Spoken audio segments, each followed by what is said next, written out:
이걸 먹고 불면증이 사라졌어요. 이젠 11시부터 6시까지 자요.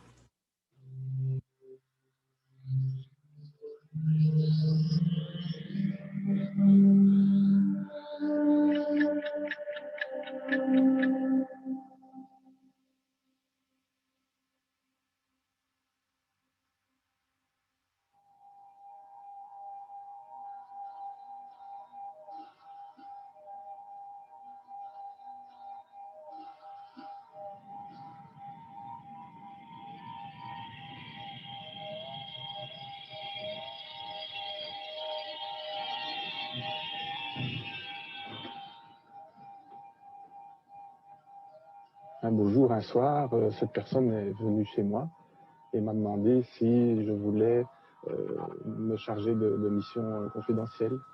Il a expliqué que c'était quelque chose qui était dans le cadre de l'OTAN, mais sans beaucoup plus d'explications, parce que à ce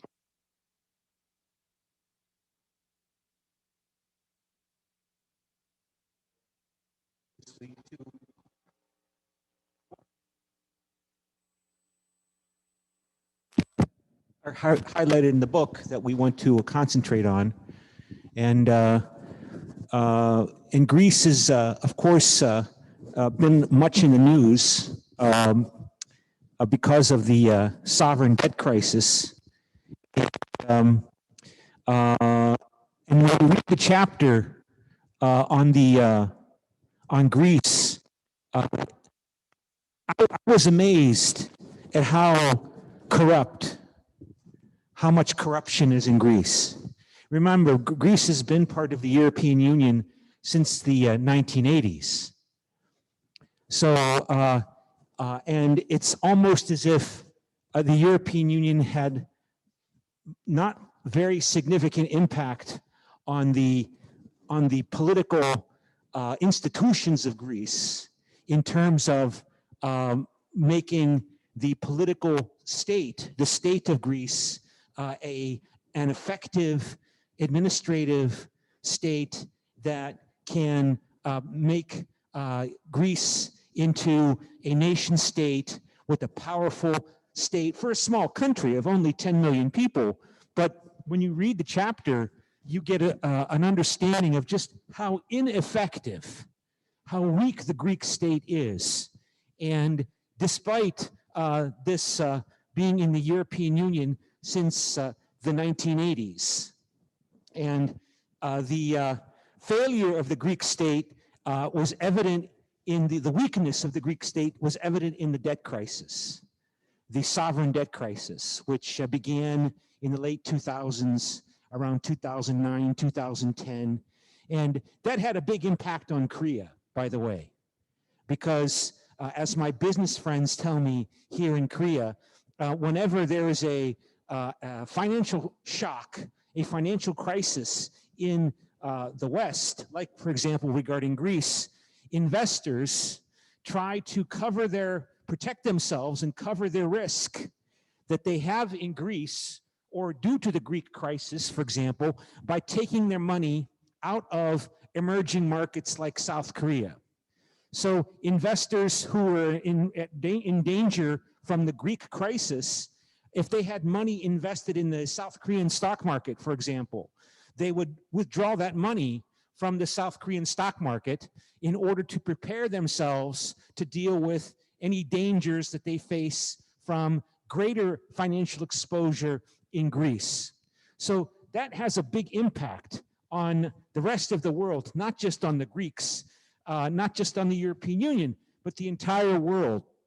And you know, one of the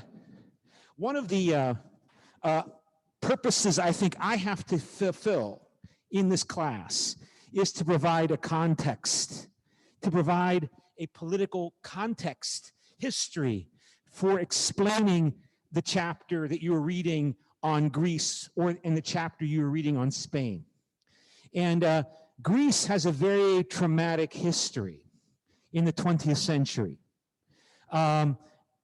comparable to South Korea, comparable to the trauma, political conflicts and polarization that Koreans face in South Korea.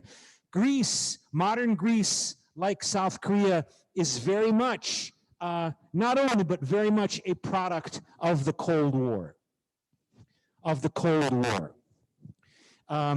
You all know about the history of the Cold War. You know about, what is the Truman Doctrine? Can anybody tell me what US President Harry Truman declared would be, the United States would be policy in the late 1940s that became known as the Truman Doctrine? Anybody know what the Truman Doctrine is? He announced in the late 1940s that the United States would support any country that was coming under threat from foreign subversion. He didn't openly say the Soviet Union, but the threat from the Soviet Union, that the United States would intervene to countries that are facing foreign threats. And that foreign threat was the Soviet Union. And the Truman Doctrine was announced, as I said, during the beginning of the Cold War, when the Americans came to conclude or believe that, rightly or wrongly, but they came to believe that the Soviet Union was, as I said earlier, a Russian version of Nazi Germany. Despite fighting World War II together against the Japanese and the Germans, that the Soviet Union, by the late 1940s, was going to exploit the weakness of Europe and the destruction of Asia, and use its great power that it gained by defeating Germany and participating in defeating Japan to now try to expand elsewhere. Of course, everybody saw that the United States has nuclear weapons in 1945, when the United States dropped atomic bombs on Hiroshima and Nagasaki and killed, not to mention many tens of thousands of Japanese, but also many Koreans living in those cities. And so the Soviet Union was not going to act in the same way as Nazi Germany under Hitler. They would not simply invade a foreign country the way Germany invaded Poland, the way Germany invaded France. No, no, no, because we have nuclear weapons now. So the Soviet Union, this Russian version of Nazi Germany, was going to try to expand covertly using the KGB, the intelligence services, subversion, spies, agents working unofficially, not openly, behind the scenes through Stalin's spies and agents. And these spies and agents, I'm not saying I agree, but these spies and agents supposedly include who? Kim Il-sung. Kim Il-sung took his orders in this stereotype from Joseph Stalin. Stalin said, Kim Il-sung, conquer South Korea. Yes, my leader, I will conquer South Korea. That's the stereotype.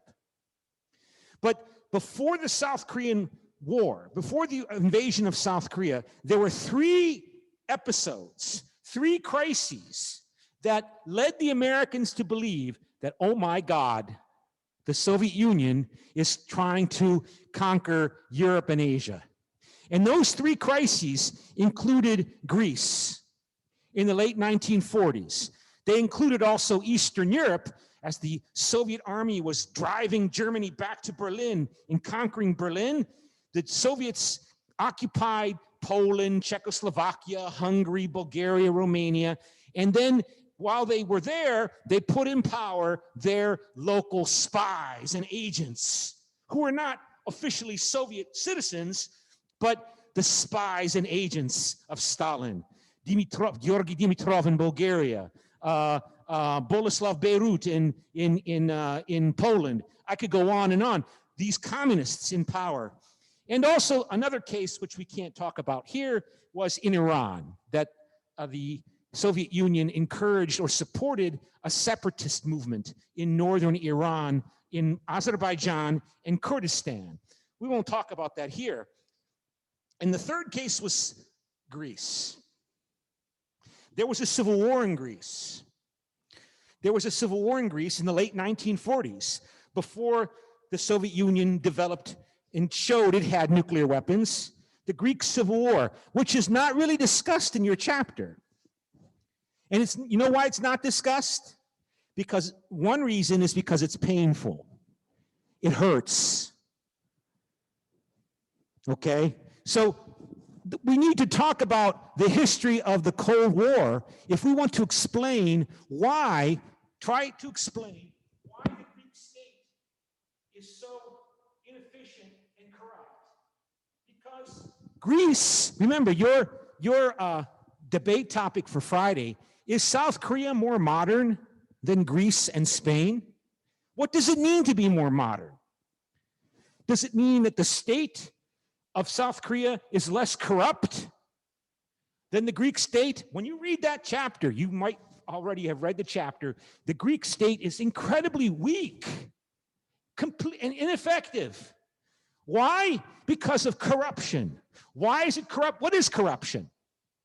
What is corruption? Anybody got a definition of what corruption is? Corruption can be defined in many different ways.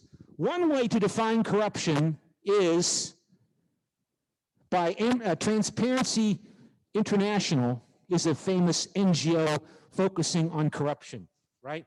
What is corruption? You can see they have a website, transparency.org. We define corruption as the abuse of entrusted power, public power, your power on behalf of the people for your own private gain.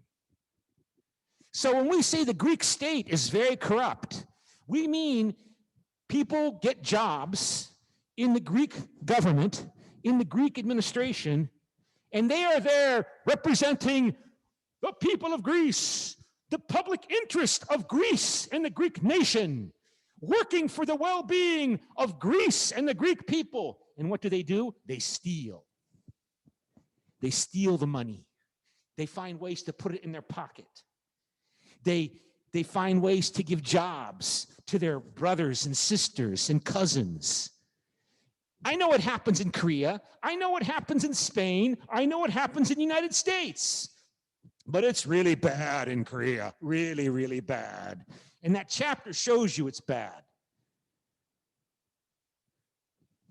People are hired because they're the friends and supporters of someone. A job is an income. It's people are hired not because they are the most skilled, not because they have the highest level of demonstrated capabilities in a test or an examination. Who do you know? Who is your buddy? Who is your brother? Who was your father? Who was your cousin? You need a job? Go talk to your friends. So why is Greece that way? Remember, this explains the debt crisis. The Greeks lied about the size of their public debt. They could not even gather valid, useful information about their own debt, about their own economy. They didn't know how big their public debt was when the debt crisis began. They didn't have the information, do a combination of lies, ineffectiveness, incompetence. They didn't know how big of a public debt they had. People were not measuring. People were not gathering valid information. So the European Commission would try to monitor Greece's macroeconomic finances and its government budget deficit. And they are a small organization. They only have a few thousand people working for them in this area. They rely upon the Greek government to tell us, what is your taxation? What is your budget? What is your income revenue? What is your expenditure? How much are you borrowing on international financial markets to cover your deficit? And the Greek government would respond, and it was wrong. And all of these financial investors around the world investing in financial markets were looking at Greece and saying, something's not right here. They're saying one thing, and we're not believing what is happening. So that gives you an indicator of just how weak the Greek administrative state is. And remember, this is a country that has been part of NATO since the 1950s, that has been in the European Union since the 1980s for many years. And still the European Union did not make them sufficiently effective in acting as an efficient, transparent government. Why? And the answer has to include the Greek Civil War. Greece never had a full revolution in Greece against the old ruling aristocratic class, the old ruling Yanban. Yanban is the term, right, for Greek and Korean intelligentsia aristocrats. They have a Yanban there too. And they never had a complete revolution against it, because when they attempted to have a Greek revolution, the revolutionaries wanting radical change in Greece, to reform Greece, to remove the Yanban, the people who collaborated with the Germans, the people that are corrupt. They were using terms that the Americans and the British did not like. They expressed their demands in terms of socialism and communism and Marxism. And this made the Americans in particular very, very nervous. And also, many people fighting in the Greek Civil War were people that were not ethnically Greek. They were Slavs, Bulgarians, Macedonians, and that also made the Greeks suspicious of them. You see that everywhere in Europe and the Middle East. Minority groups are minority groups inside of a country. And I know you don't have big minorities in South Korea, but like minority groups in the Middle East or minority groups in Russia, they will tend to like communism because communism opposes nationalism. And minority groups are afraid of nationalism because nationalism appeals to the majority. That if you are a Greek if you live in Greece and I'm a Greek nationalist, you should become Greek. And I'm suspicious of you if you are somebody who speaks a Bulgarian language or a Macedonian Slavic language. Greece is for the Greeks, not for you. You must become Greek. You see that everywhere, that minority groups tend to be afraid of nationalism, and they are therefore drawn to ideologies like communism that promises to wipe away all nationalism and create a common state that is based on the working class, the rulership of the working class and the peasants. And nationalism is some kind of capitalist propaganda that socialism and communism will erase. So you see that in Eastern Europe, and you see that in the Middle East. People that are Bulgarian nationalists or Polish nationalists, right? They will tell you, how many Jews were at the top level of the Soviet Communist Party? How many Jews? Trotsky was a Jew. Zinoviev was a Jew. There are other disproportionate numbers of Jews. And of course, Hitler played with this. Yes, Hitler said there's a Jewish, Bolshevik, communist, Freemason, global conspiracy to erase Germany and Italy and France to create a global superstate that the Jews, George Soros is another Jew, right? They talk in these terms today. So the point is that in the Greek Civil War, there were a lot of communists, Greek communists, a disproportionate number of Greek communists in the Greek Communist Party that were leading the struggle who were Macedonians. So, and that meant, remember, this is after World War II, the American CIA and the British secret intelligence services intervened against the Greek revolutionaries. Militarily, British soldiers fought and died in Greece in this war. The American CIA became very active in the Greek Civil War. I read one source said that, in the Korean War, we saw the use for the first time what's called napalm. You know what napalm is? How do you say this in Korean? Right? Napalm. It's that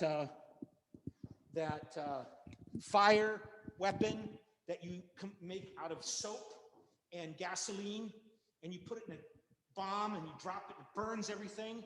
This was developed in the Greek Civil War. This was first used in the Greek Civil War. And according to one source I saw, there's still a mountain in Greece that's was burned down completely. The forest on the mountain was burned down because the Americans bombed it with napalm for the first time. The CIA against the Greek communists. And this was incredibly traumatic for the Greeks. Remember, the Greek communists were saying, we have to get rid of these Yangban who collaborated with the horrible fascists, the Germans and the Italian fascists who occupied our country and did those horrible things to the Jews. And we want to revolutionize our country, the way the Korean communists talked, right?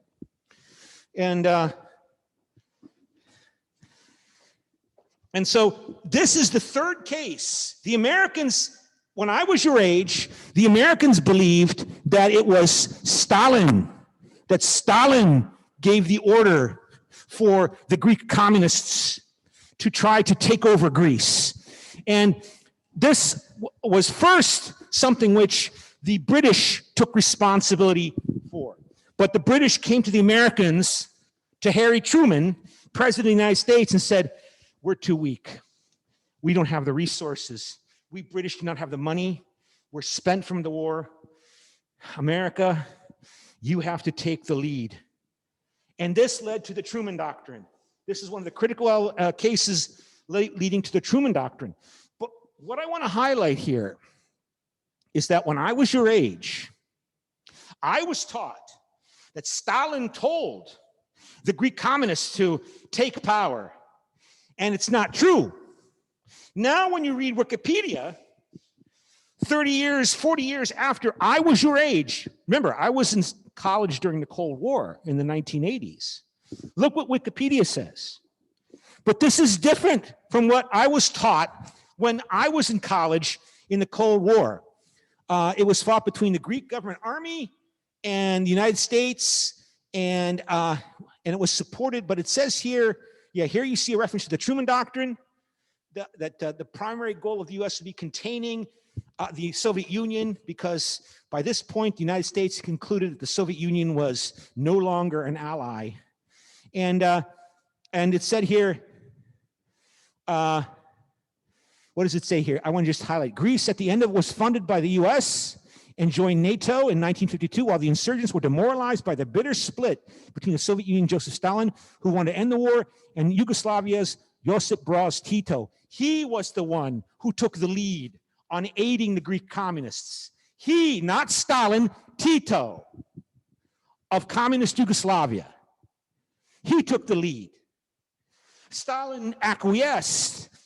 Tito wanted to take the Slavic Macedonian part of northern Greece, where many people are Macedonian, not Greeks. They speak a language close to Bulgarian, and add it to Macedonia in Yugoslavia.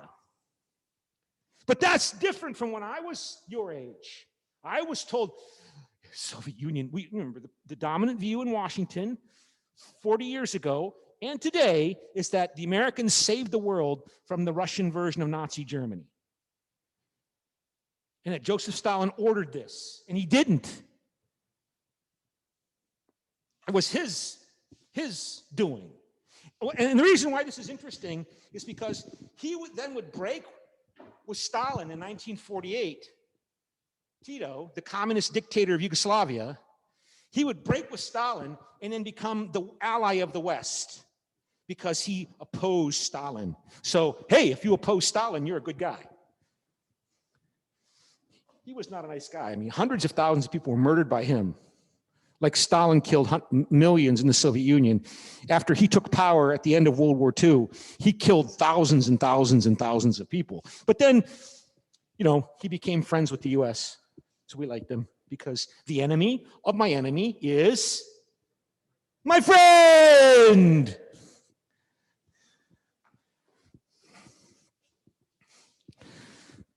And so the Americans and the British intervened to stop this revolution.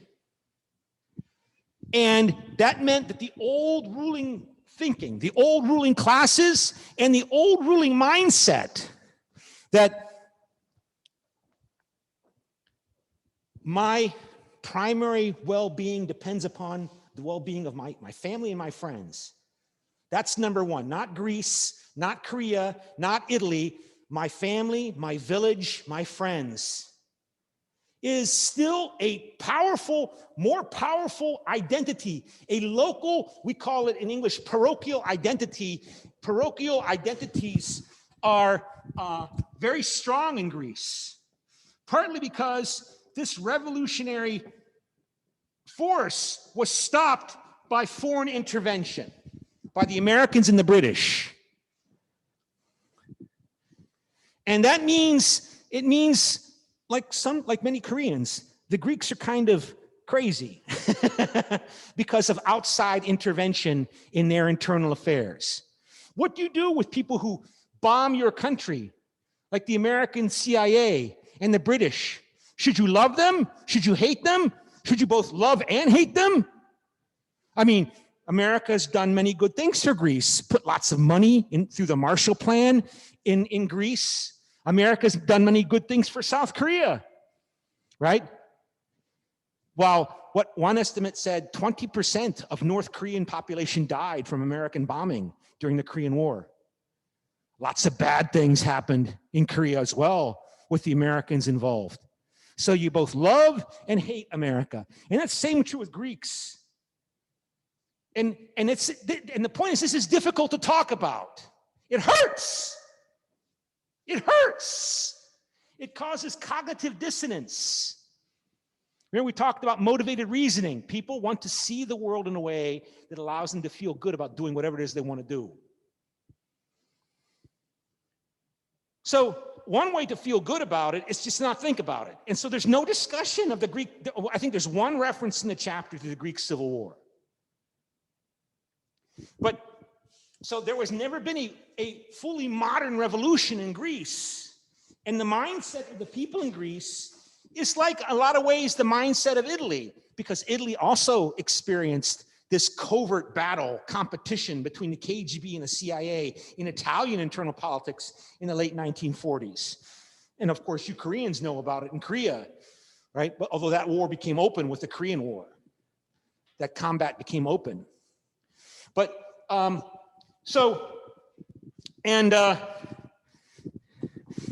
so the old ruling Yangban, the old ruling aristocratic class is still in power, and the mindset of thinking that, remember, keep in mind, remember we talked about this last class? I asked you to describe who I am, right? Who am I? And I wrote on the board, I'm an American. I'm a Catholic. I'm from Ohio. I'm Dita Minichez. I'm a professor. I'm a man. I'm middle-aged. I'm a Christian. And I can give you all of these lists of the groups I belong to, the in-groups that define who I am. Some of these groups are, I have more than one identity. You have more than one identity. You have more than one identity. But some identities are more powerful than others.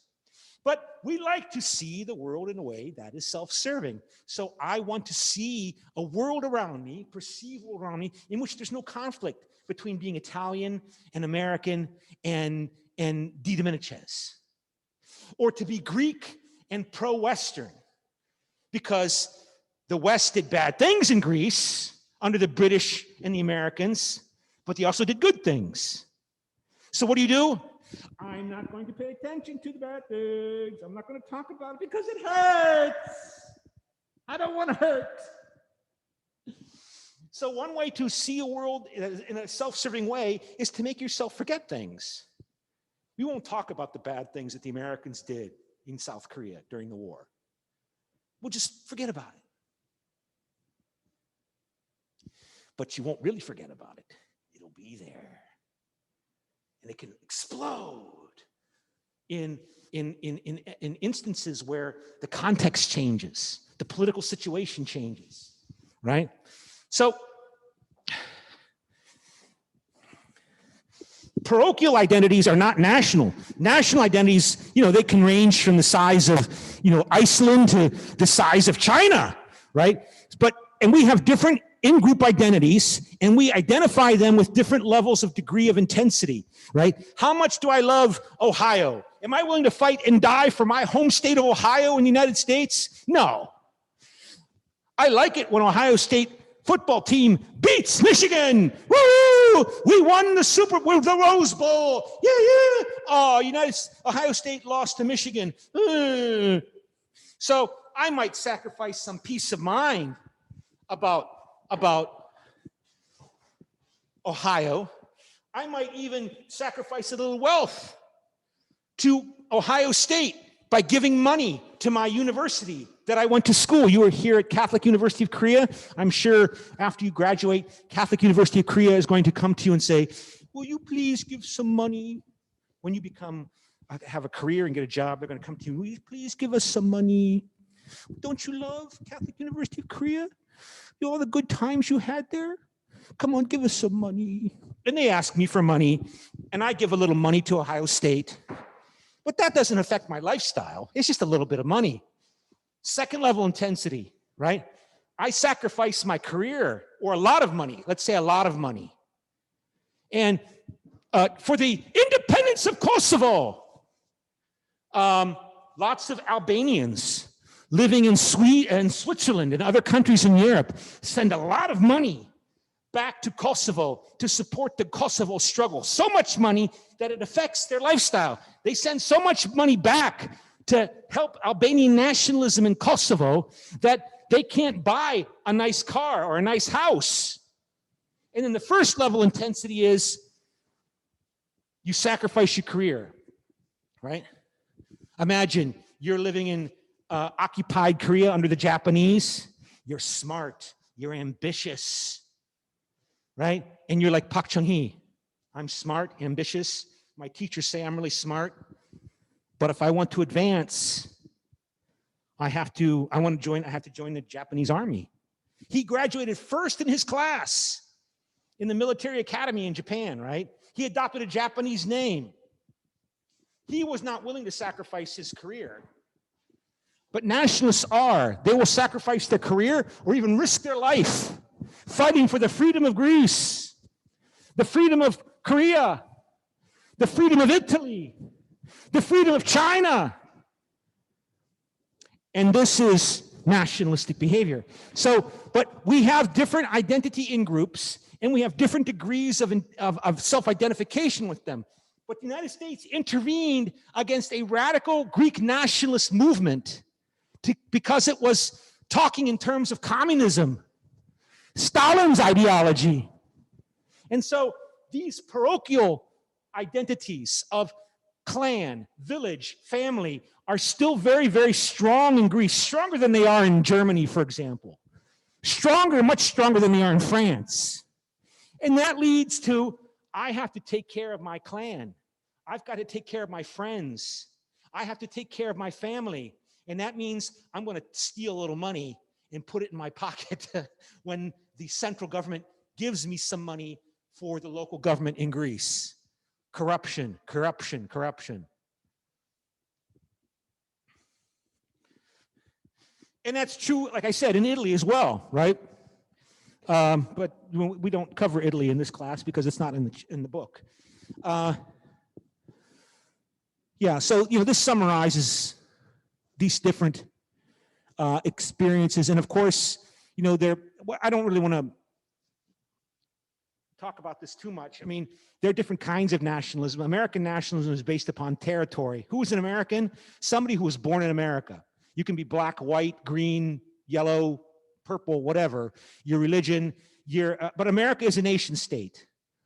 Ethnic community, this dominates in Europe, right? Who is Greek? Somebody who speaks Greek and is Orthodox.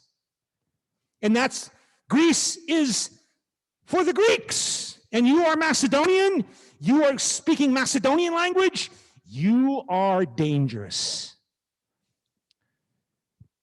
Racial nationalism, Hitler played with that. He claimed that he was trying to appeal to everybody's in Europe to support Germany because they are fighting for the well-being of the white race against the non-white race. And who's non-white? Well, that was difficult for them to determine. Jews definitely know. They're not white, right? Religion. Osama bin Laden, it was a religious nationalist. He wanted to unify all Muslims in one great Muslim state, one new caliphate, a new Muslim caliphate, like in the 8th century under Muhammad, or 7th century under Muhammad, stretching from Spain to Philippines,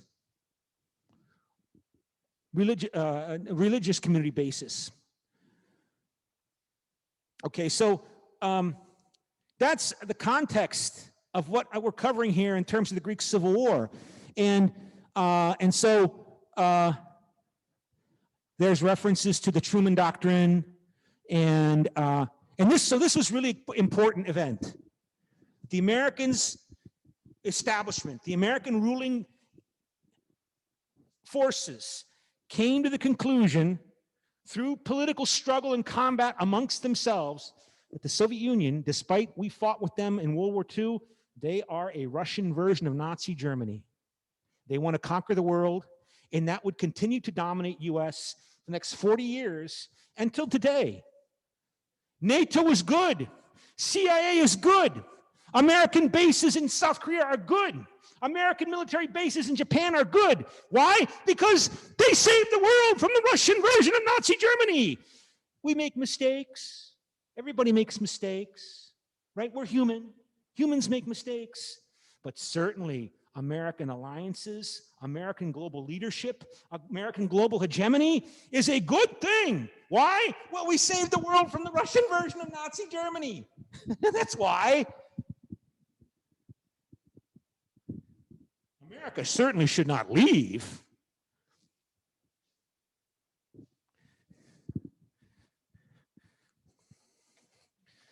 And so that's why you can make an argument that the Greeks are a little bit schizophrenic. So we go back here. And then there was also a military coup in Greece from 1967 to 1974. And what I've seen, this was brutal, right? This killed lots of students who were advocating change, revolution, change in Greece. We still have not addressed the problems of Greece.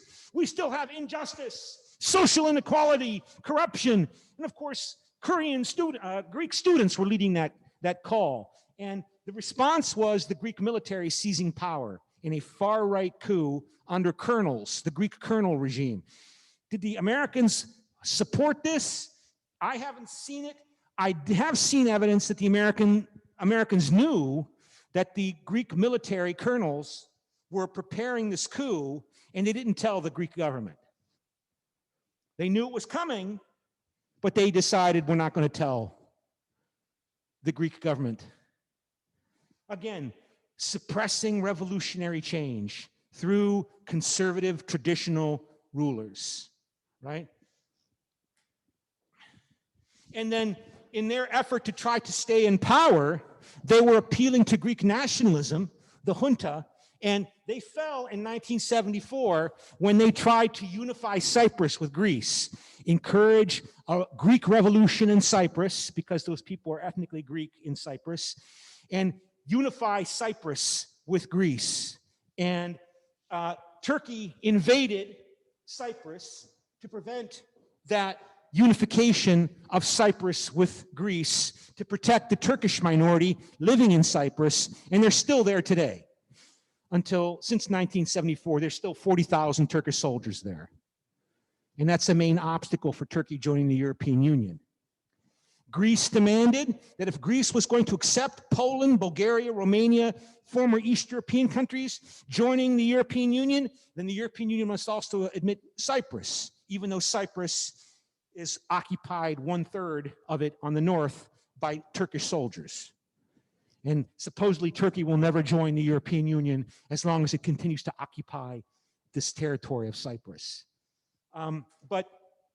And it failed since Turkey invaded and stopped the unification. That led to the collapse of the junta, the military junta in Greece in 1974, and brought about the democracy you're reading about in the Greek chapter on Greece, which is all about Greece's preparations to join the European Economic Community, with this context happening again in the middle of the Cold War. The belief that the Soviet spies and agents working for Moscow are everywhere, in Greece, in South Korea, in Italy, in Chile. And they will exploit any turmoil and problems to try to bring about a communist coup in the country and add the country to the Soviet sphere of domination in this covert Cold War. And that is the context in which the European Economic Community is approaching Greece's application to join the European Economic Community. And it's also an explanation as to why Greece was not ready to join. They had not carried out the necessary economic reforms sufficiently to join the European Union. But the European Commission said to the European Economic Community governments, they're not ready, but the government said, let's bring them in anyway. Even though they have not done what they were supposed to do in reforming their economy, their government, their institutions. Why? Because of the Cold War. That this is a young, new, fragile democracy, and the Soviet Union will try to destabilize it and try to cause trouble and take control the same way Park Chung-hee talked in South Korea all those years.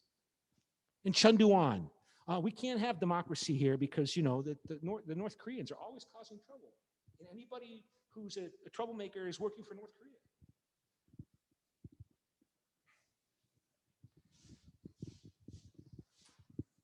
So Greece has never had really a nationalist, successful nationalist revolution, is what I'm saying.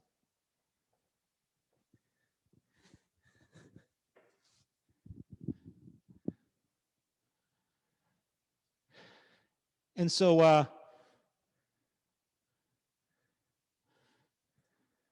just some more. You're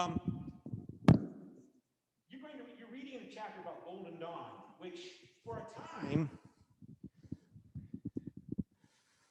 you can see that's the symbol of Golden Dawn. That's clearly like a swastika, a Nazi swastika, not a Korean swastika, you know, a Nazi swastika. Again, this is during the Cold War. It was after World War II, right? As I always keep saying, the dominant view, particularly in the military in the United States, was that the Soviet Union was a Russian version of Nazi Germany. It wanted to conquer Europe and the world. So there was preparation for a Soviet invasion in Europe. And this preparation for a Soviet invasion included Operation Gladio. Operation Gladio was an operation in which the CIA and NATO prepared for a Soviet invasion of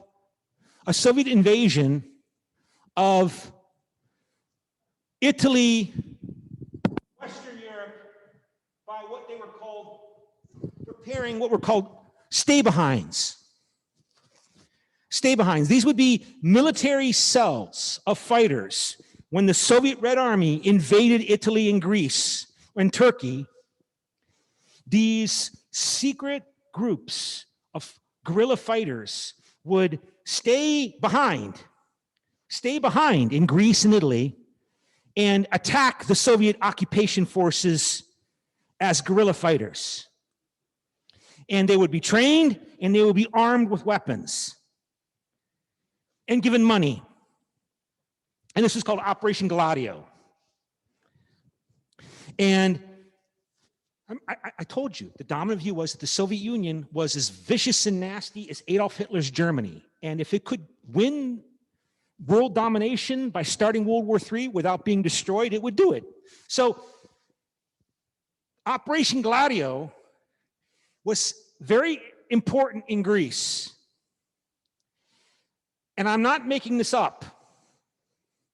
I confirmed in November a conference on Zoom at the International Studies Association Midwest Conference, and we had Greek scholars, and they insist that Golden Dawn organization, party organization, includes lots of these people who were funded and supported as violent anti-communist, stay-behind guerrilla fighters, is a core element of Golden Dawn and more widely the Greek police and the Greek army.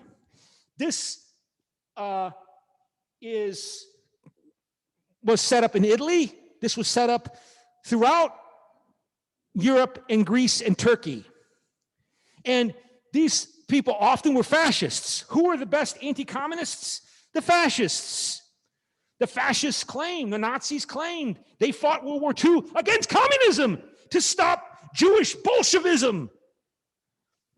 And so when the Americans came to conclude that, oh my God, the Soviet Union wants to conquer the world, who can help us?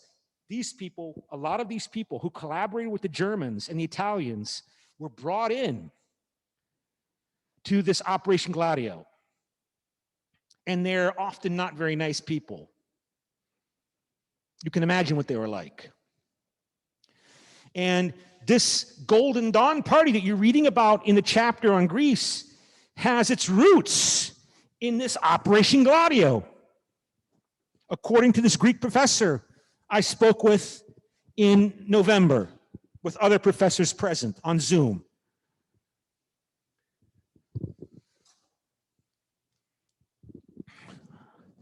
And Italy, Switzerland, Belgium, there's other countries as well, but you can see here that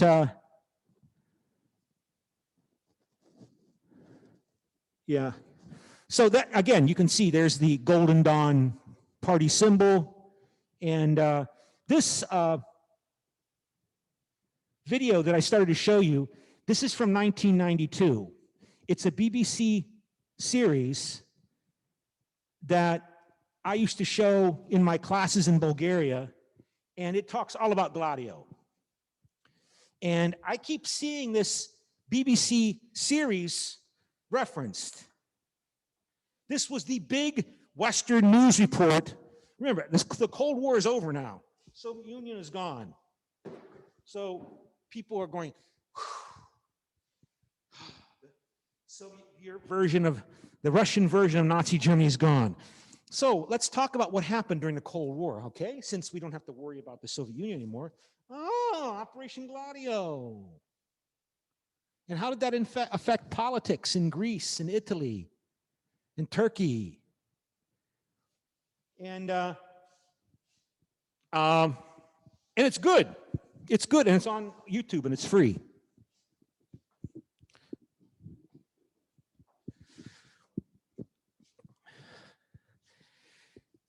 The point is that these were secretive, covert operation cells, operation organizations. They were supposed to be secret guerrilla organizations.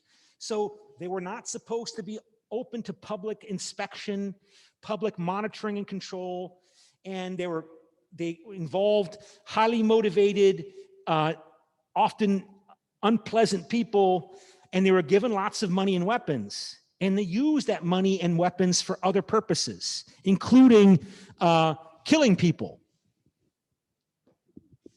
And there was a reaction to this, because even though this is the covert Cold War of competitive interference, because nobody wants to admit that, oh, America was interfering in Italian politics. No, you're not supposed to do that, right?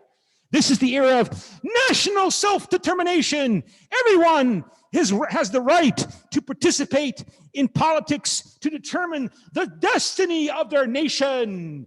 And of course, foreign powers should not interfere covertly, not to mention overtly by invading inside the internal affairs of other countries. We don't do that. We don't do that. But they did it all the time everywhere, covertly, quietly.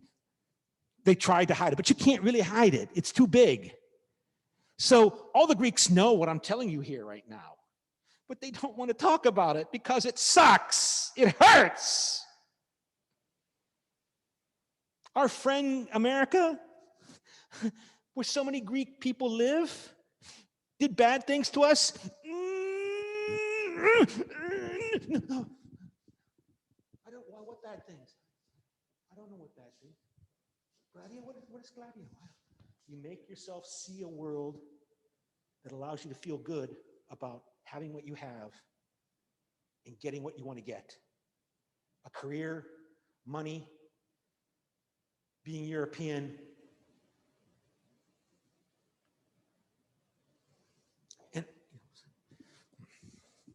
so Italians know about Operation Gladio, about the CIA's involvement in, it's an open secret.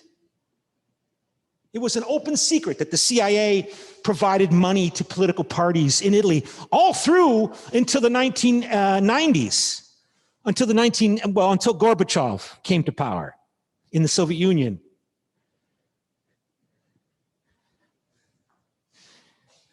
But you know, it hurts because I love Italy, or I love Greece, or I love Korea, and I don't want outsiders making the government do things. The government's supposed to do what we want, not what Washington wants.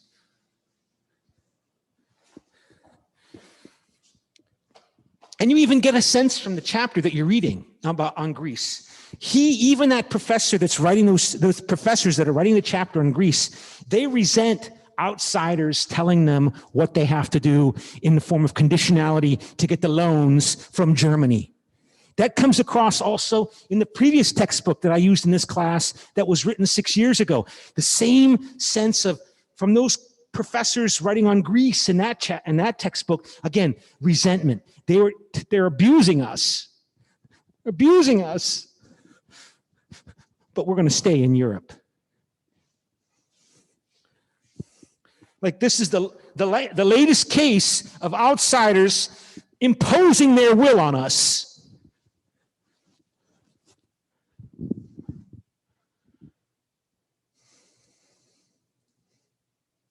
Okay, so that's the context, and so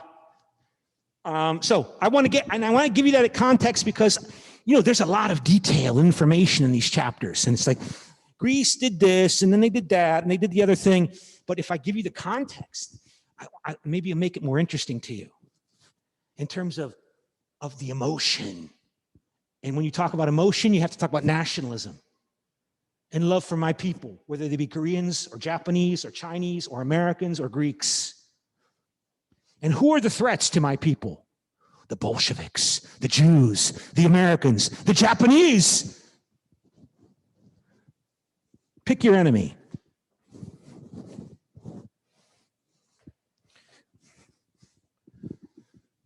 And then, of course, again, blame it on the Turks. Well, we are backward and corrupt. Yes, we are, because of the Turks. Oh, we were the homeland of Aristotle, Socrates, the cradle of Western civilization. And then we fell under those Asian Turks, Muslim Asiatic Turks. You always blame the Turks. The Bulgarians, the Serbs, the Greeks, always blame the Turks for their problem. Yeah, of course we're corrupt. What do you expect? We were 500 years under the Turks. And even the professor says it. the Ottoman legacy. And they don't really explain what that means. What does that mean? I can try to explain it, but they don't explain it. They just talk about an Ottoman legacy. You come across it all of the time. Whenever Bulgarians talk about Bulgaria, or Greeks talk about Greece, or Serbs talk about Serbia. Greece lies in a geopolitical location that puts it on the boundary areas in the east and the west, whatever that means. Yeah, there is a kind of interesting point here. At times of crisis, like the debt crisis, this dualism displays itself in strong underdog culture. Like, we've been abused, everybody picks on us. The Turks and the Americans and the British. It generates blame-shifting attitudes and antagonism toward the European partners of Greece. But you notice that still, the Greeks, like the Italians, they admire the European Union more than they admire their own state. That being modern, we want to be modern. I mean, Greece was the cradle of the baby birthplace of Western civilization. We belong in Europe. We're European, right? And we want to be modern. We want to fix our country because our country is so effed up because of the Turks. But how can we fix it? Europe will fix it. Europeanization, Europeanization, Europeanization. And so, despite all of the fighting and arguing with the Germans and the European Union and the IMF and the European Commission, the Troika, over conditionality and over the huge loans of 350 billion euros, 350 billion euros loaned to this country of 10 million people. It's not even the size of Seoul. And they had to make these tremendous changes in their policies, fix their problems, fix them. Their economy collapsed by 25%. This is before the pandemic. The Greek economy contracted, reduced in size by 1/4, 25%. And they still are staying in the European Union because they view themselves, they call it here an underdog culture, they view themselves culturally backward. And they want desperately, I want desperately to be European. And that means you Turks can F off. You're never getting in the European Union.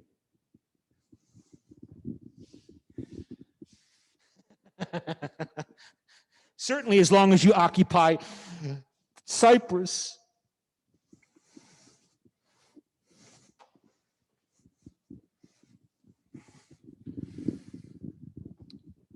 So the economic crisis since 2010 has led to major changes in Greek politics. It's caused big changes in the government with 5 different general elections and the limits of Europeanization. Like I said, Greece has been in the European Union since 1981. That's 40 years, and they still, I mean, okay, 30 years when the crisis began, and they still don't have a modern they didn't have a modern functioning state. 30 years in the European Economic Community, and they still have all this corruption. So institutionalized resistance to policy and institutional reform was apparent due to the turmoil involving implementation of the bailout conditions due to major public policy weakness. You know, so to keep the Greeks from defaulting on their debt.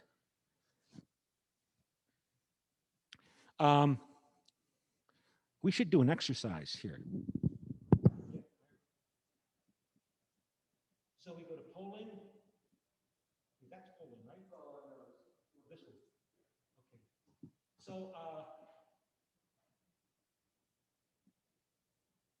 I wanted to see what remind us of which.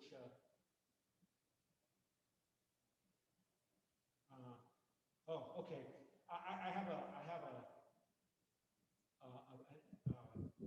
essay here. The question I was going to ask you.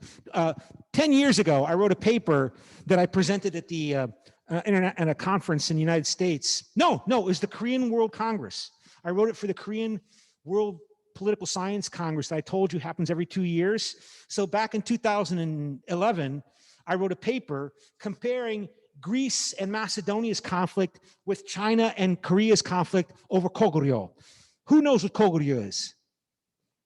What is Koguryo? You don't know? One of the three ancient kingdoms of Korea, right? Taekcha and Shilla and Goguryeo, right? And Koreans are very sensitive about Chinese claims to Goguryeo. You know, 30 years ago, suddenly the Chinese Academy of Sciences declared Goguryeo was a Chinese kingdom, not a Korean kingdom, a Chinese kingdom. Why were they doing that? There was some talk at the time that North Korea might collapse during the famine under Kim Il-sung when the Cold War ended and the economic subsidies from the Soviet Union ended for North Korea.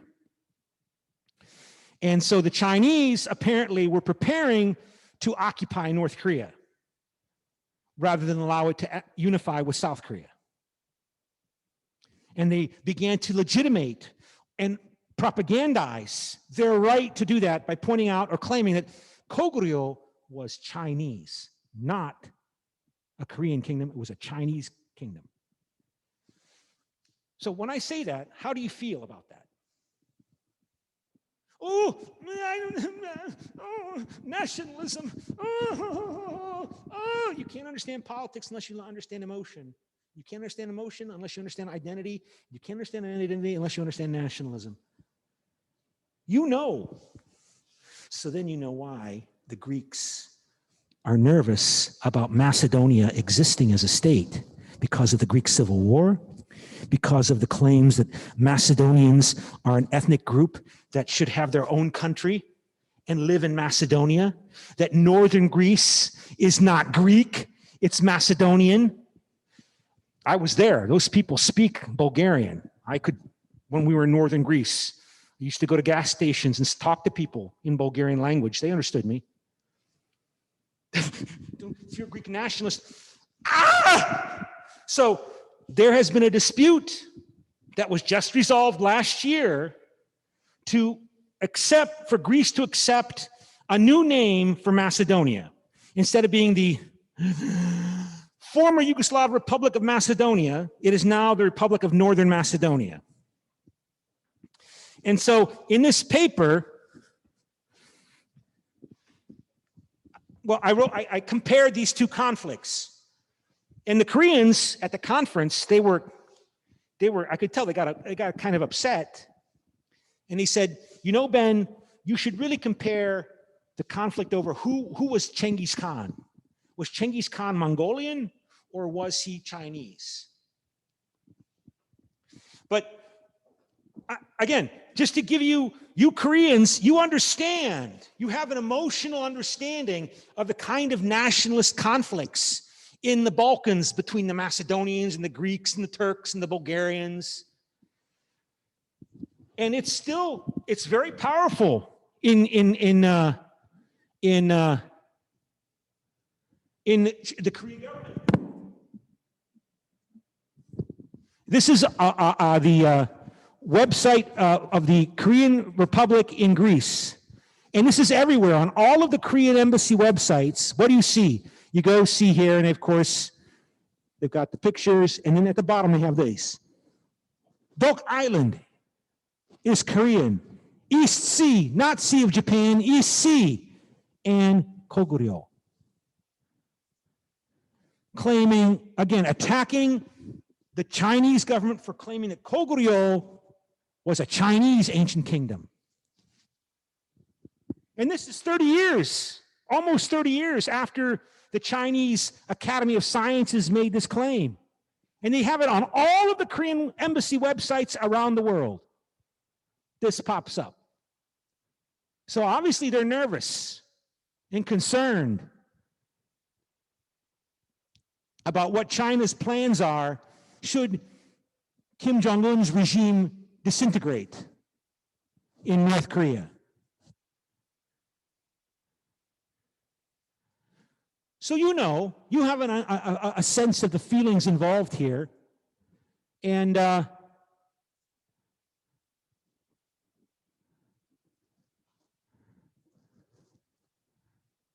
so this is the emotion that emerges around the Greeks Greeks regarding Macedonia, the Greek Communist Party with lots of Macedonians in it.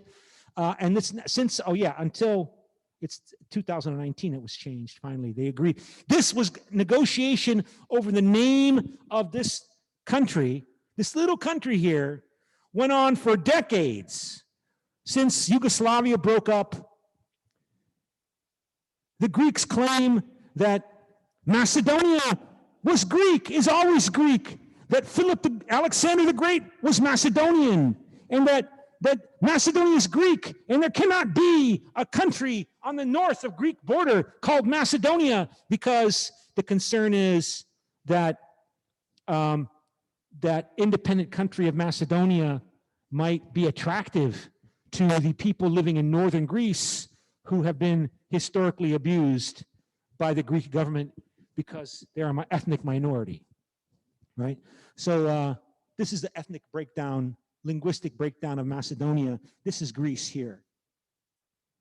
This is northern Greece.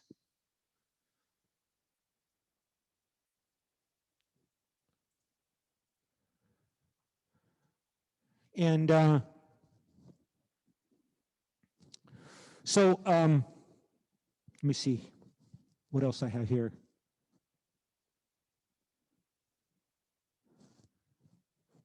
Oh, here's and that's a reference to Golden Dawn.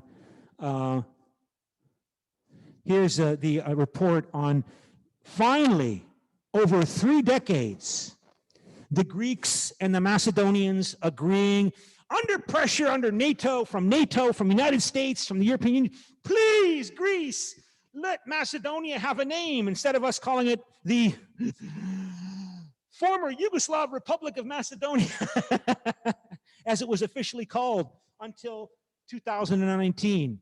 And the Russians were involved, again, covertly paying people off, because in the nuclear era, you want to avoid direct conflict because it's very dangerous, right? By 153 to 146 vote, the Greek parliament now essentially clears a path for Greece's northern neighbor Macedonia under its new name to join NATO and eventually European Union, strengthening the West's foothold on the Balkans and over Moscow's protests.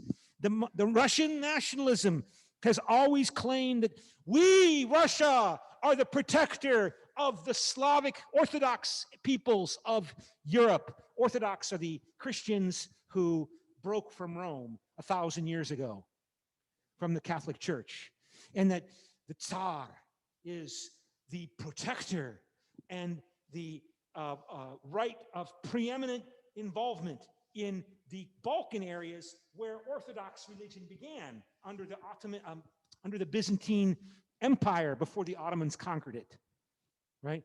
All of it here, you see these reports that Russia's paying people off, trying to prevent the Greek parliament from approving the change in the name to the Republic of North Macedonia.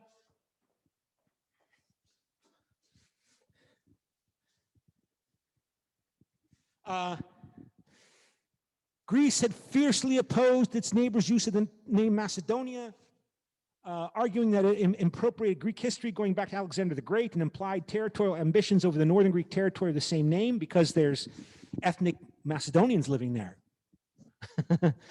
as well as other people. The issue has stirred months of mass demonstrations in Greece, and the decision to support the deal by Prime Minister Alexis Tsipras, who has sought to burnish his reputation as a statesman, may yet come back to haunt his government in elections this year, and he lost. He's no longer prime minister. After the voting in parliament began, legislators of the neo-fascist Golden Dawn party interrupted the roll call by shouting, "Traitors!" at leftist lawmakers backing the deal. A small group of demonstrators protested in the rain outside the building. More broadly, the seemingly arcane fight over a place name became a test of geopolitical power, pitting Europe and the United States against Russia in the perennially unstable Balkans. Balkans is that region of Europe, right? Again, so the KGB, the CIA, this kind of covert, unofficial intervention by bribing people, assassinating people, like, you know, the Russians claim they didn't try to kill Alexei Navalny. No. This began really intensified during the Cold War. So this is not new. This kind of covert, indirect, unofficial, but very intense interference in politics. This is how nuclear war is fought. This is how you fight wars in the nuclear era. And so this is how why the Chinese are going to continue to support North Korean regime. This is why the Chinese are probably going to support the Burmese military in Burma as they become more in conflict with America. America and China become more interested in what's going on in Burma. We want our friends in power in Naypyidaw, in Burma. We want our friends in power in Pyongyang, not the enemy's friends. This is how you fight nuclear war. Indirect, covert intervention. Because officially, oh no, we don't interfere in the internal affairs of other countries. No, no, no, because that's violation of human rights.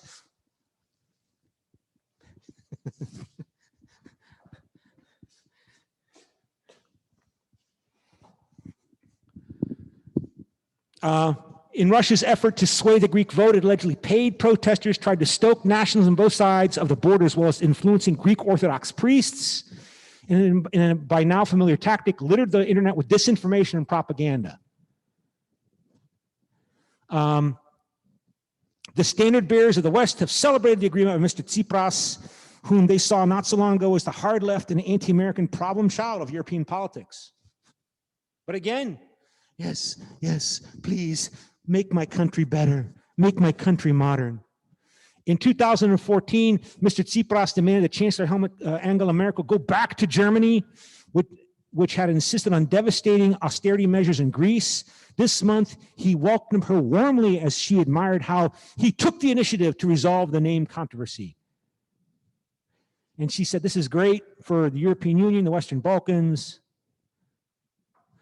That same month, American officials intercepted communications showing that Ivan Savvidis, a Greek-Russian billionaire, soccer team owner, and former member of the Russian Duma parliament, with Mr. Putin's United Russia Party, was working with the Kremlin to undermine the deal by paying protesters.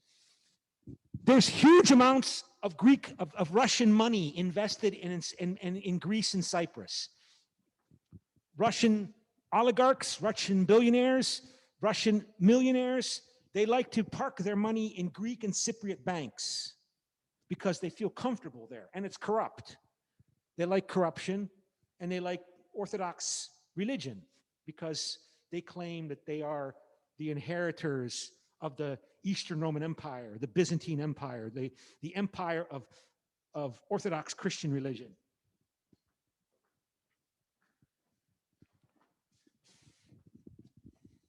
And the Chinese are investing in Greece too, big time.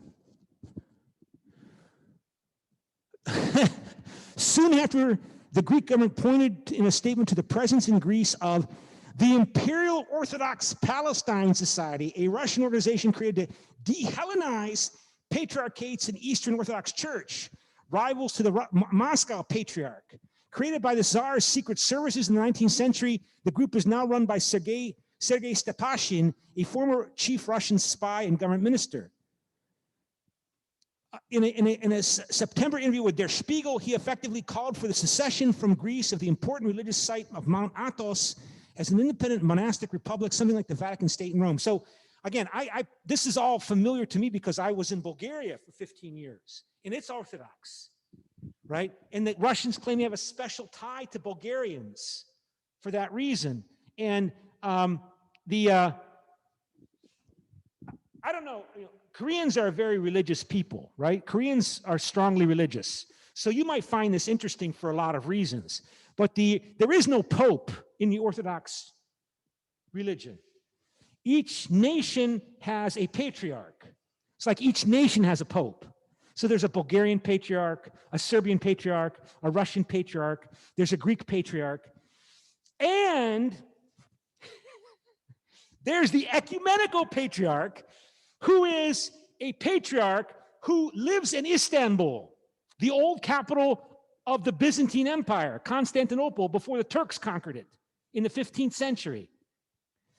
And he's a Greek But there's only like 7,000 Greeks live in Istanbul left. Only 7,000. But this ecumenical patriarch, I think his name is Bartholomew, he claims that he is first among equals. He's not a pope, but he is like extra special. And the Russians are claiming, no, the Russian patriarch should be extra special because Russia is great, Russia is strong, Greece is small, Bulgaria is small, Serbia is small, Macedonia is small, Romania is small. Nationalism. That's why people get emotional. This is important for explaining politics, but it's really important when this is connected to, what did Park Chung-hee say? Nobody's going to pay attention to Korea until we become developed and modern. We're going to be humiliated and embarrassed as long as we're poor. This is important because we want money, but this is important because people will not respect us if we're poor. If you're poor, you're shit in this world. Sorry to be so blunt. So it's again, identity. And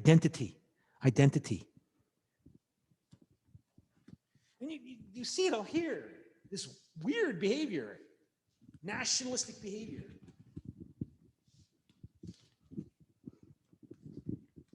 People tend to think if you're poor, it's your fault. It's because you're a bad person. If you're poor, it's your fault, particularly Americans.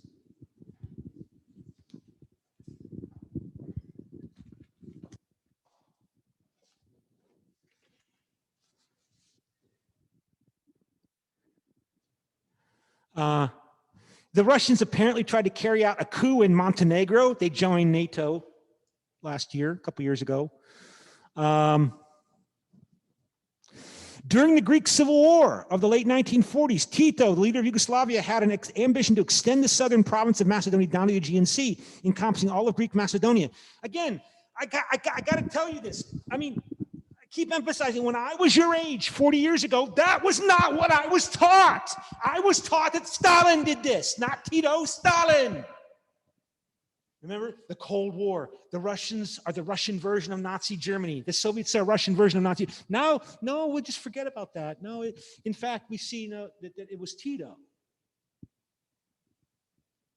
Was the Cold War a mistake? Was the Cold War based upon mutual misperception of threat? Was the Cold War based upon fear? Not fact, fear. Mutual fear in Moscow towards the West that had invaded them, and 27 million Soviets died in World War II. The Americans towards nationalism in Korea and Greece, talking about revolution, socialism. That's what I argue, but I'm in the minority. Opponents of the naming deal said Tito had invented the nation of Macedonia out of a Yugoslav region populated by Bulgarians, and that for decades the country's Slavic school children had learned that they were the inheritors of the ancient Macedonian history of Alexander the Great. When the Republic of Macedonia, with a population of only 2 million, declared independence in 1991 during the disintegration of Yugoslavia, Greeks worried that it still harbored irredentist claims on Macedonian minority in northern Greece. They don't even admit that they exist. The Greeks. Greece's opposition effectively blocked Macedonia from joining NATO until it changed its name. The failure to join that club has in turn kept the European Union out of reach. And while most of the world came to recognize the state of Macedonia, Greece only agreed to call it the former Yugoslav Republic of Macedonia, or FYROM.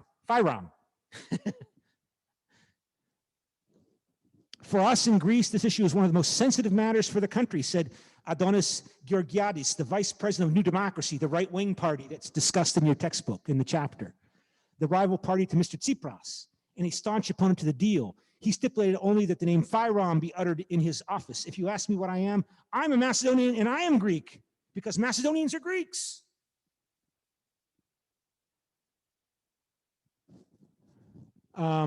And so Mr. Tsipras has made clear that the deal makes a definite geographic distinction between the northern Greek region called Macedonia and the new country called North Macedonia, and that the neighbor can claim no relation to the ancient Greek civilization of Macedonia.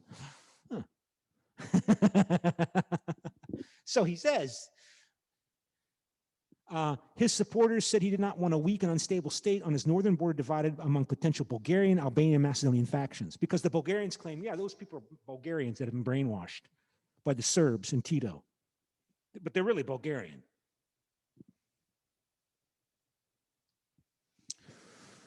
So they are not Macedonians, they are Slavs, said Mikhailis Psikas, an organizer of the protests and self-described patriot, said on the eve of the vote as he sipped a coffee under the Acropolis. He mocked the notion that the Russians had a hand in the protests, saying the funding came often from the Greek diaspora in the United States. There's millions of Greeks who live in US, Canada, Australia, and they send money back home because they love their country and their families.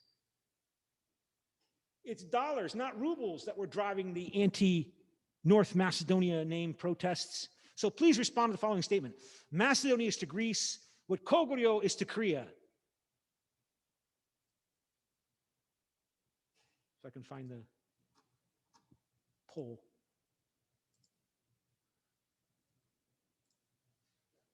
What did I do with the poll? Oh, okay, yes. So click here. Okay, so please respond. Oh, I forgot to do cyber campus attendance too. 1 minute, you have 1 minute.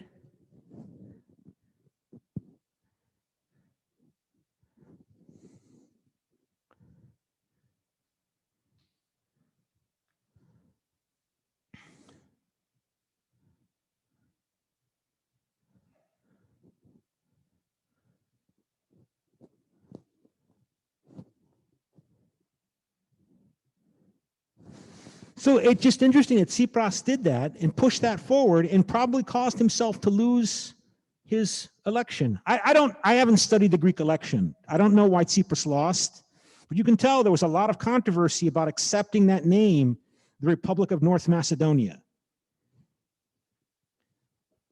5 seconds. Okay, so click here. Okay, so click here. Click here. So you can see this is the modal group agree, neutral cannot decide. But I just wanted to highlight how the emotion that is underpinning the chapter that you're reading. It's got all that detail. It's all this context about how do we make our country and Greece strong, prosperous, and respected, particularly when we're like embarrassed about ourselves and resentful about outsiders interfering in our country. And so I can just click here.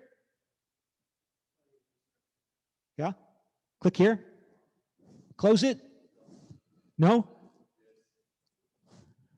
Okay, so close. That's it? Okay. So, I mean, again, I want to go, I wanted to talk about fascism too, but because, that's all about authoritarian populism, which Donald Trump was a fascist. He didn't have enough support to do what he wanted to do, but he was moving in that direction. Golden Dawn is a neo-fascist party. So this is all, one of the questions I was wondering, and I've always been playing with, is what would happen if, is there a fascist potential in Korea? So we're not going to maybe have time to do this. I wanted to ask you to respond to this statement.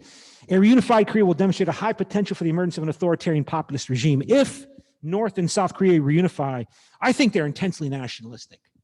I mean, I think, first off, South Korea will pay to reunify with North Korea. It'll be expensive, but they'll do it. Goldman Sachs, it'll be $2.3 trillion it will cost you to reunify with North Korea, but they'll do it. Pekcha, Sheila, and Kogorio, again, reunited. Make your heart go, no?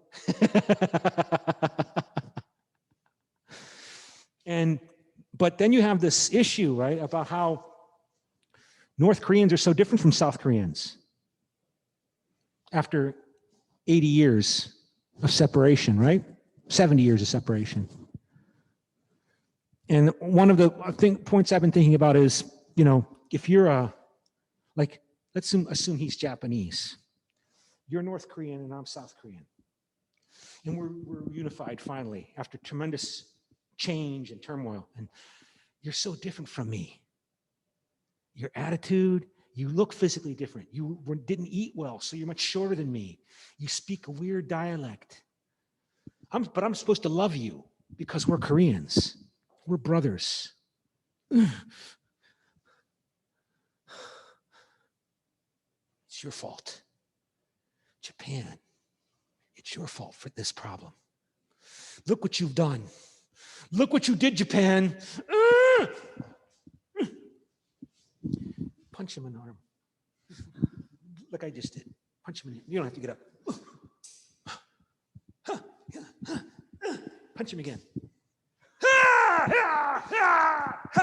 So we both punch him. The enemy of my enemy is my friend. That's my concern, right?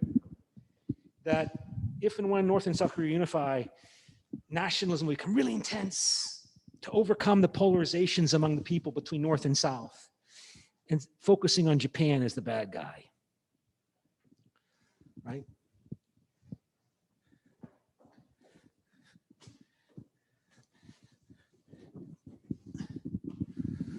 So, so anyway, okay, let's get back to the notes because we gotta finish a little bit earlier because I guess Professor Park Kun Nam uses this classroom, so we got to get out of it so he can get set up.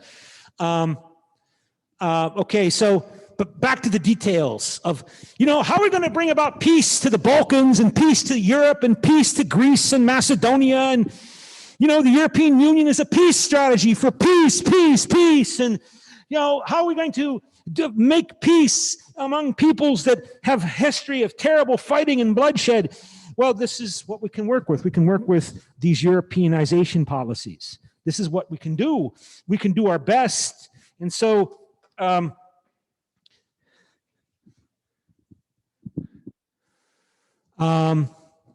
okay, all right, so Greece's EU membership in historical context, Greece was not one of the founding members of the European Economic Community, but it was the first community, it was the first country with which the European Economic Community, which emerged in 1957, signed an association agreement, right? It was the first country in 1961. It resulted from intense lobbying by the conservative Prime Minister Konstantinos Karamanlis. What's an indicator about these traditional Yangban still being dominant in a country? It's the Karamanlis family is always in power. The Papandreou family is always there, right? I mean, the influence of parochial, old traditional authority reflects itself, shows itself in the role of families, dynasties. So the Karamanlis name again and again and again, they're the prime minister. Papandreou again and again and again is the prime minister. These dynasties reflect this strong clan, tribe, village focus of Greek identity.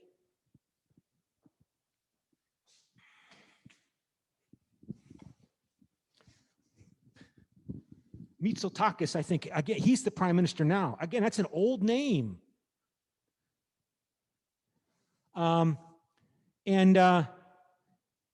It resulted from intense lobbying by the conservative prime minister, premier. Remember, this is during the Cold War. This is not too long after the Greek Civil War. There was a strong anti-Western element in Greece. This still kills people. A British soldier, a British officer in the British embassy was murdered in 2000 by a militant Greek nationalist, N17, 1994, killed a British military attaché in the Athens embassy of Britain's embassy in Athens over resentment over what US and Britain had done in the Greek Civil War. There was political turmoil in the 1960s leading to the military dictatorship, which stopped any further European integration. And then under humiliation with Cyprus and Turkey, democracy comes back into power in 1974. Karamanlis comes back and he wants to stabilize this young new regime. And He had already established strong European credentials. Europeanization was seen as necessary to safeguard Greece's long-term stability. And Karamanlis' government began Greece's application in 1975 to join the European Economic Community. And he knew Greece's capabilities were weak, but he emphasized the Cold War. You need to help Greece because the Soviet Union might take us over. And the European Commission said they're not really ready. But the rest of the European Economic Community said, we have to bring them in because of the Cold War. Karamanlis personally and effectively lobbied Giscard d'Estaing of France and the German Chancellor Helmut Schmidt.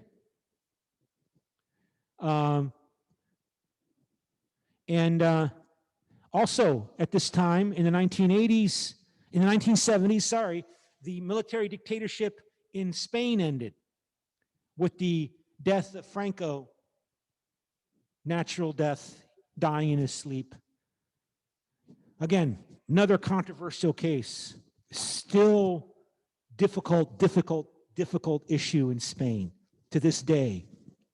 They just took out Franco's bones from the big monument built to him when he died in 1975. They built a palace for his body, and I think just last week they moved his body out because of the sensitivity of the topic, right? That Franco was a fascist. Franco came to power because Mussolini and Hitler put him there, intervening in Spain's internal affairs. I told you my grandfather's brother fought in Spain. Germany bombed and destroyed Spanish cities where the Republicans were fighting. And then during the Cold War, we just sort of forgot about him being a fascist because he was anti-communist. That means you're number one.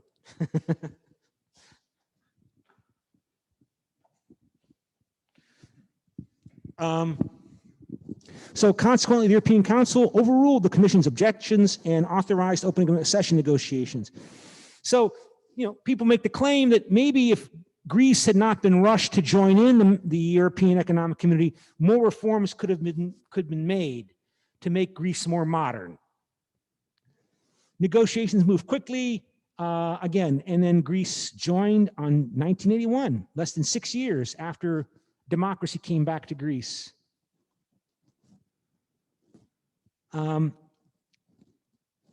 so there was a lot of hostility towards the West because NATO and the European Union and the United States all seem to go together in some way, right?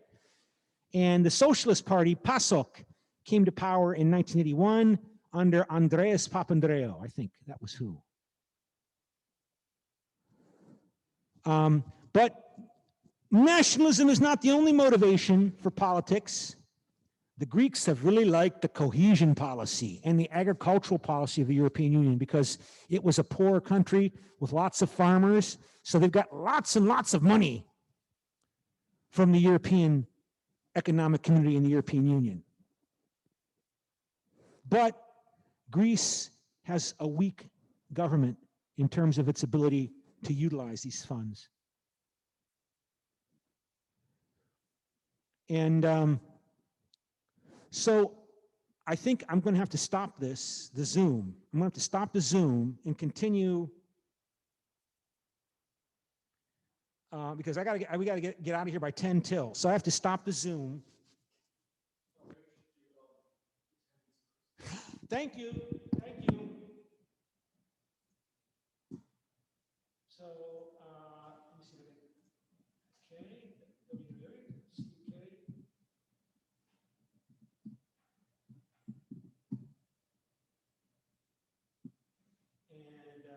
click here. No? Okay, thank you. Cyber Campus, log in. I got to remember to do that. And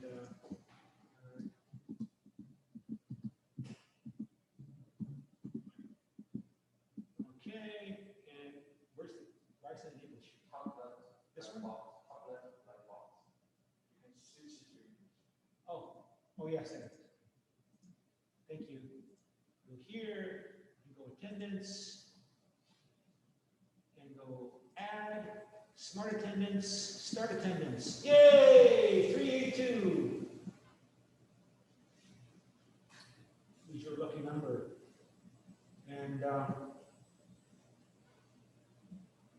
wow, you know, nationalism, fascism. Like, oh, why are you talking about fascism? I mean, gosh, when you see what's going on with the U.S. and Donald Trump in January, and Marine Le Pen may win president of France next year, and Xi Jinping, Vladimir Putin, and all the reason that's all the industry need, because during the Cold War,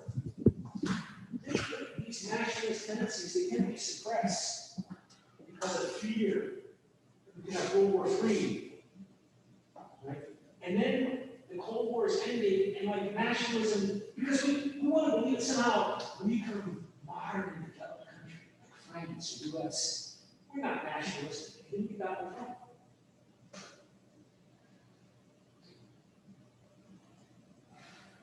The most modern country in the world elects Donald Trump.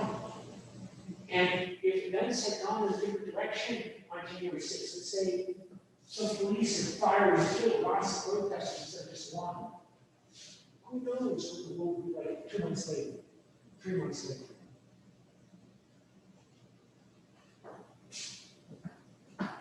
So, you know, we can't really avoid talking about nationalism.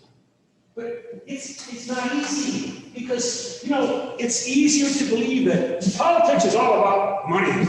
It's all about money. And why do people like to believe that? Because it's easy to count this. I can count this.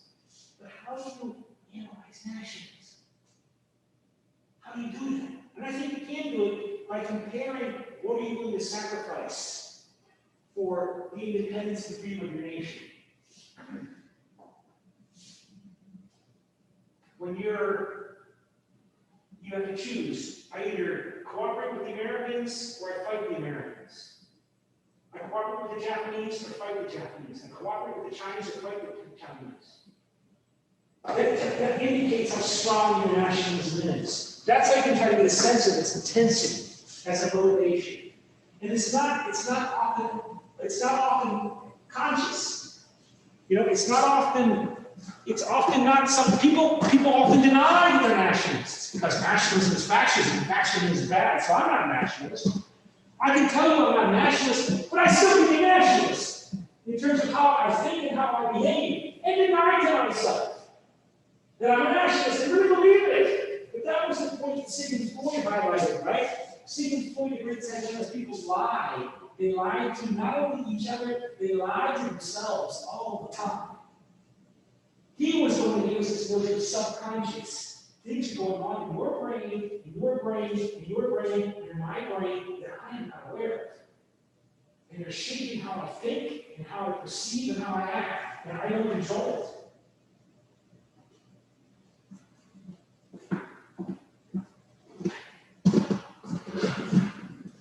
So I gotta make sure. Okay, I'm gonna.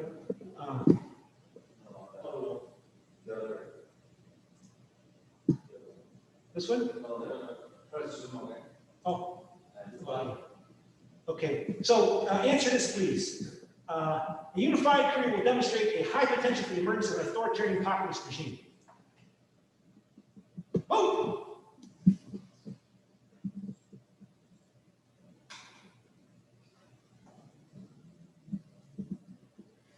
Populist means that the majority of people will love it, but it also use coercion against dissenters. That's, in Europe, we call that fascism.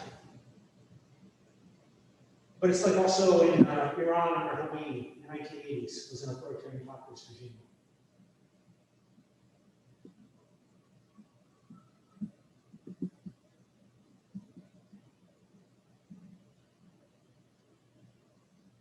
There was a lot of claim that the people associated with Syngman Rhee were sympathetic to fascist ideology in the late 1940s.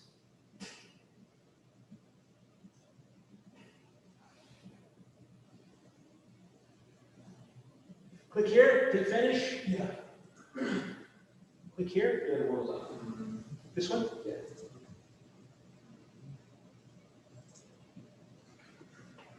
And I guess I should stop the Zoom.